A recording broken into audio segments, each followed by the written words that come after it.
We are live, and welcome back to the channel. Hello, everyone.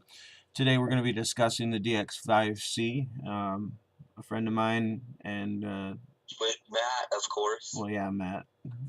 Matt has a few questions he wanted to ask on the DX5C, and I'm going to do the best I can to answer his questions with a little bit of assistance from Google here, as well as some of the knowledge I have learned researching. So, what questions did you have, man? So far from what I see, I actually pretty I like the controller. Like I said on the video, it's balanced. It holds my hand well. Um, what questions do you have for me? Is there gonna be? Is there an option where you can drop down the wheel? No, no, there's not a drop-down wheel option. Um, the DX5S, I believe, or whatever the model better than this one is. Maybe it's R. Actually has the wheel a little bit further down. I think it's a couple inches further down. Um, you might be able to do some kind of a modification with it. I'm not sure, but as of now, no, there's not really. There's no adjustment on that. There's only a tension adjustment to adjust the tension on the steering wheel itself. All right. Do you have the receiver with you right there? Yeah, the 415. SR 415. It's a All right. 4-channel receiver, and it is AVC compatible, from what I have read. Let me see. I was just curious on how easy would it be to link that receiver with that transmitter? Oh, it's pretty easy. What you do is you got your batteries in your controller. Um, you pick which model number and whatever you want to with the profile wise for the RC, and then you install the receiver into the vehicle, and you hook everything up, steering, throttle, any auxiliary ports you may have, and then you throw your little bind plug, which they actually send with the receiver and controller. You throw that in there. You power up the controller. You power up the receiver, or you probably power up your ESC. It'll blink in, and then you want to go to the bind setting on the controller. You hit bind. Everything will bind. The lights will flash, and then that's where you recalibrate the receiver. You want to do full throttle, release, full brake, release, and then he mentioned in the video that I watched, full right turn, release, full left turn, release, and you are binded and uh, recalibrated now. Any other questions on that, or did that pretty well cover it for you? No, that pretty well covered it. From your last video that I watched last night, actually, I saw that had some kind of dial on it. Does that dial go to a certain point and have a stop, or is it like a full round dial like a mouse on it? Talking about this scroll wheel here? Yeah. This just keeps rotating. It's like the wheel on a mouse, and it does have a click. That's pretty neat. It does have a click function like a mouse as well, which I didn't realize until you had asked that question. So thank you for asking that. I just learned something about it myself. It has a click function, which I guess it kind of should have, because how else would you use the menu buttons? So that was my own kind of ignorance there. What? So it has settings. Does it have a screen?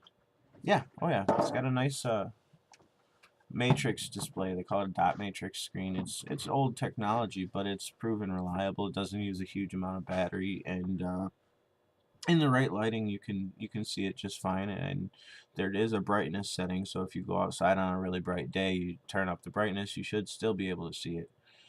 I haven't had a chance to test it, but there is a plastic film on here that people said that it causes enough glare that it makes it too dark, so you're going to want to make sure to remove that film if you're going into a bright condition. Otherwise, you probably wouldn't need to. All right, and what kind of vehicles would you recommend running this on? Well, in the videos I watched from Spektrum themselves, they said, you know, it's great for in any entry-level crawlers, any entry-level racers. It is AVC compatible. The controller is. This receiver does not have AVC. You'd have to buy a receiver that does have AVC, but you do have the option to use AVC with this controller, which is a gyro, which has, they said, 3 different modes of calibration, and that was turn in, um, throttle reduction, and there was one other, I can't remember what it was. Basically, I think it was just general stability of the vehicle, how quickly it reacts or how much it reacts. The way that they described it is, you know, you start out with a lower setting and you turn them up as you drive just to see what handling parameters you want to change. It seemed like a pretty intuitive system. Okay, and so if I want to combine this with a brush combo, um, and I want to run four-wheel steering on it, you mentioned earlier about some kind of screen. Is there a setting on the remote where it would show you kind of like a red cat ground pounder remote, the settings of all like crab walk, four-wheel steering, normal steering, and rear steering only? Would that show up on the screen, or would it just be like some kind of sound or something like that? I'm not sure the way that this controller would display the four-wheel steering setup, but yes, they did integrate the four-wheel steering in there. There is a profile for four-wheel steering, as well as there's an additional profile that you can customize.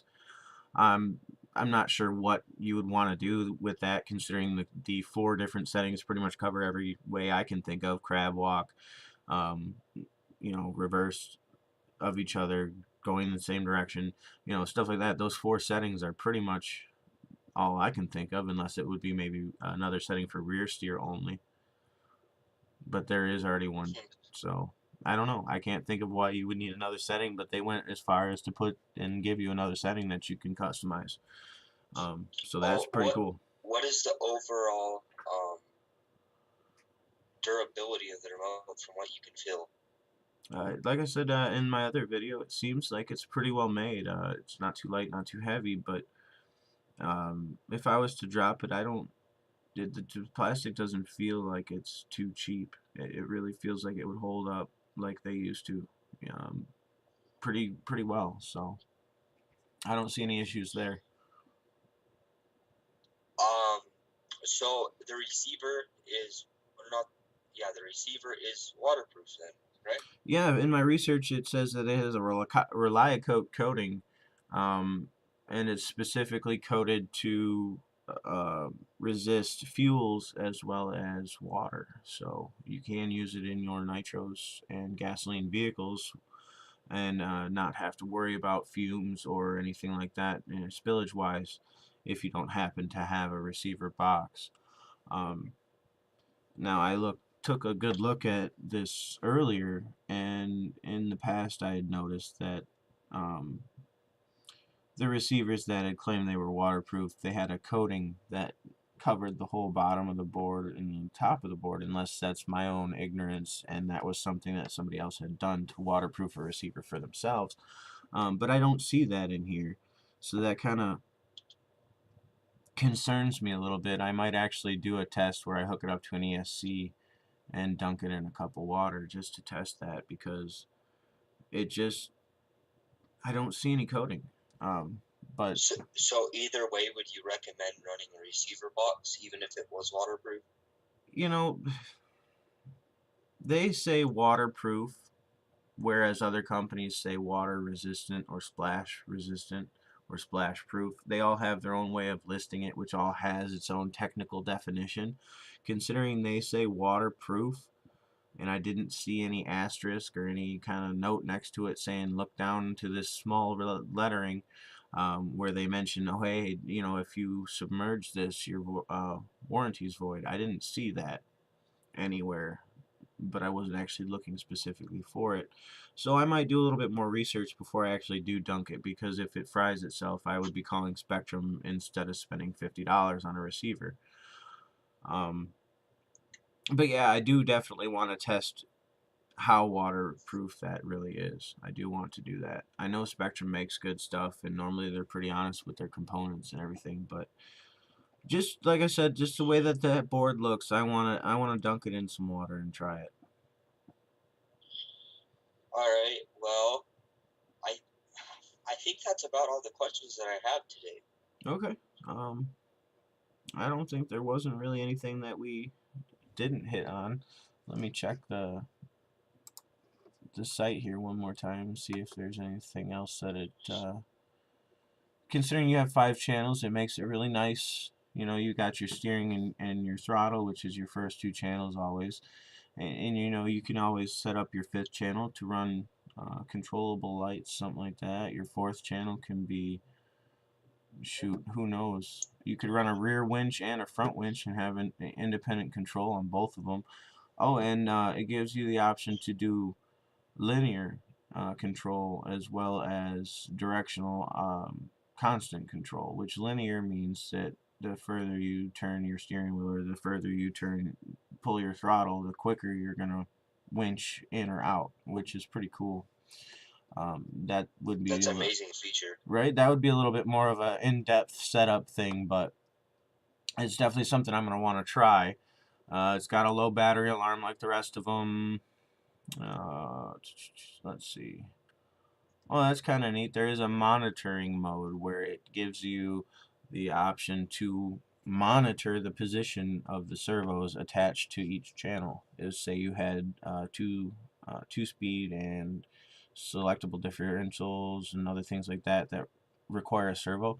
It would actually show you the where the servos are positioned. That's kind of cool.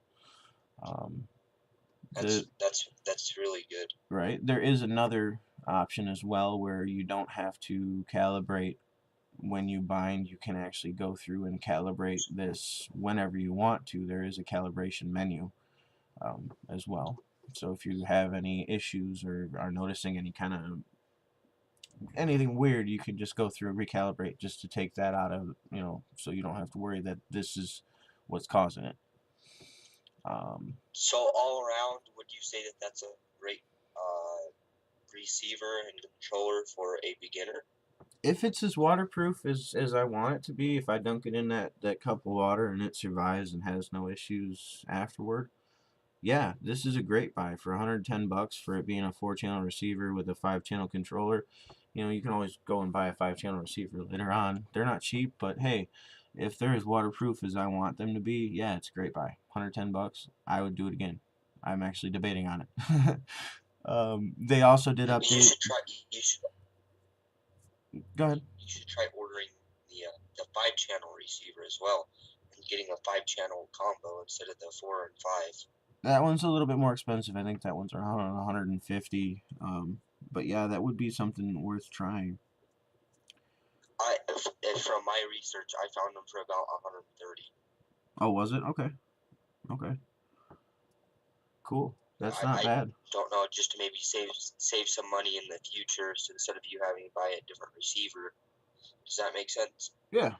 And also, they did update their communication technology again. It's called DSMR now. Um, it's exclusive to Spektrum. They say it's really frequency agile and has a precision control. Something about for all kinds of surface application, including boats. So supposedly that's the next level of being able to control your vehicle. It has a really good response time from what I've been reading. So no noticeable lag between. That's exciting. Right, yeah, no noticeable lag between your inputs and the vehicle is definitely nice, especially when you're on a really technical crawling course and you have your steering exponential turned up so that it's turning fast. If you're, Well, I have a very good question for this that I don't know if you can't know this answer. Say, for a boat, for example, because I know people go drive their boats, things like that, in the middle of the lake, and you just mentioned that you could hook it up to a boat. hmm Um, you're not gonna go play with it close, because I had one of those. I believe it's an FT 007, and I was getting about a mile and a half range with it because I was driving it, you know, the boat a mile and a half away, and I almost lost the boat because it started stuttering. How far of a range do you think that controller would have? I honestly doubt you were going a mile and a half. The eye tends to play tricks on long distances, especially with a 10th scale vehicle. I would say you might get a half a mile out before you couldn't even see it anymore. Um, but I've never, in all the past Spectrum stuff I've had with their DSM-2 technology, which was one or two generations before this, which this is compatible with. So if you do have a bunch of Spectrum receivers already, once again, most likely you'll be able to reuse them all on this controller. It does have 20 model memory. Um, but yeah, I lost where I was going actually. So, But yeah, I'm not. Don't quote me on the mile and a half. But I oh was yeah, I driving was it gonna say over.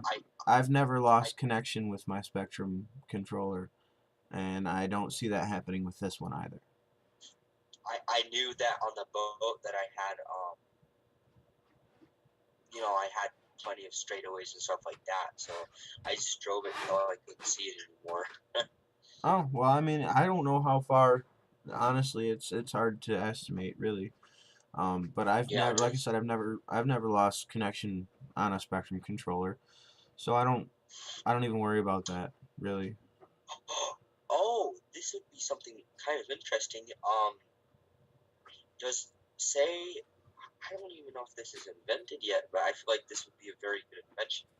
You mentioned earlier that it had a screen, so would it tell you on like north, south, east, or west, um, where the front of your car would be pointing, or like the direction where it would be heading? Say if you were driving a boat or something, and you It, you lost visual sight of it, would it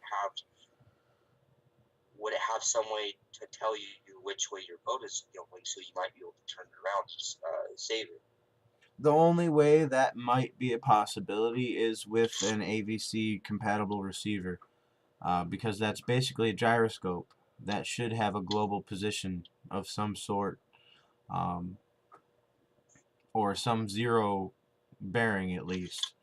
Uh, that would be the only way that would be possible. But I would think that's more of an aircraft controller function than a ground controller function. Yeah, yeah. Because Well, you, that you that's never know. that's You pretty go interesting. into a set of clouds and they're denser than you think. I don't know if that's even technology they have in aircraft. That's a good question. Considering I don't do boating or aircraft much, I have no idea. So I'm gonna have to Yeah, plead I the fifth I, I on would that. actually be interested to look into that. It might not be a bad idea, but yeah, you'd have to have some kind of gyroscope or some kind of that technology. All right. Well, that's interesting, man. I think I'm done with my questions. I'm not sure if we covered all the I bases, darn, but I think we got it pretty good. If anyone has any questions, definitely leave us a comment. Let me know how we're doing. We're definitely trying to put as much content out as we can, and we're trying to make it lively and informative. But we can't always hit all of those markers. So don't forget to like, comment, subscribe, hit that bell notification icon, and we'll be seeing you guys again soon. Thanks.